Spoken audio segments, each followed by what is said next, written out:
Gipaubos sa ocular inspection sa Regional Trial Court RTC Branch 72 sa Dakbayan sa Lapu-Lapu. Ang maabot sa kapin 16 kilos nga gituang shabu nga nasakmit sa Philippine Drug Enforcement Agency PDEA-7 gikan sa usa ka South African national nga si Pietro Alico. Kahinumduman nga si Alico nakuhaan sa mong gibugaton sa ginadling drogas nga mo kantidad og 120 milyones pesos diha sa may Mactan International Airport niadtong Pebrero 1.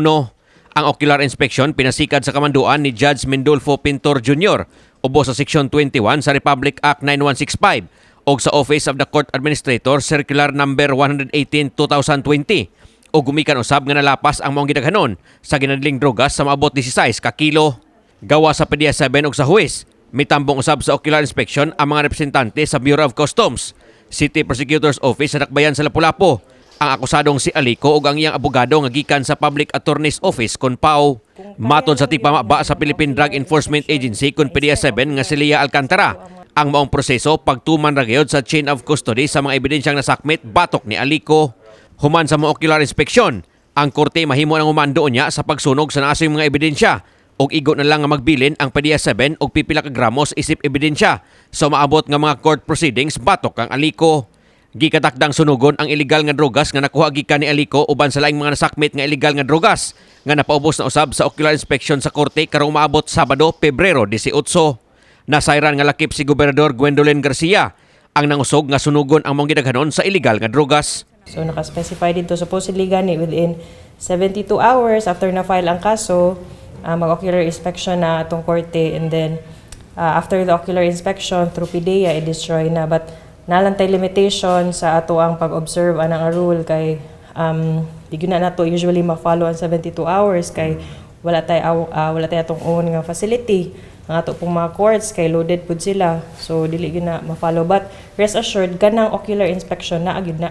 Samtang gibutyag ni Alcantara nga nagpadayon pa karon ang ilang pakisusi og pag-trace sa posibleng mga local contact ni Alico dinhi sa Sugbo nga mo iyang posibleng hagbungan unta sa mga illegal nga drogas. Pagpasabot sab niya nga di lang una mahinabi si Alico sa mga tigbalita. Sanglit heightened alert karon ang buhatan sa PDEA-7 sa pagkustudiya kaniya. Apan kuno galing ibalhin na kini og kustudiya gawas kanila. Og aduna nay court hearing hayan mahimo ra kini nga mahinabi. Actually, gitutukan tanan natong anti-illegal drug operations, tanan natong cases nga gihandle sa PDEA, and I believe sa PNP pod. Gitutukan yun na nato. No, this is not just for photo opportunity. Kabaluta unsa kadako ang impact sa kaning arrest no sa supply nato. Sa gingon pa ni RD, dako kayo among kalipay nga na-intercept dayon to nato, because can you just imagine kung nakaabot to sa streets nya na tipak-tipak na nabulto-bulto na unsaon na to unsaon na mo pagukod.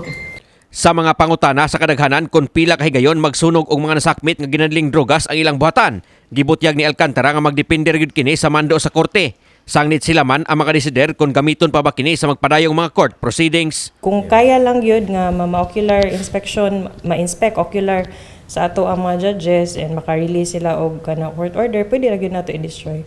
Willing man pud kaayo ang atong partner sa pirmi natong partner Cosmopolitan nga mutabang nato for the destruction. Kini si Greggy Magdadaro alang sa My TV Cebu.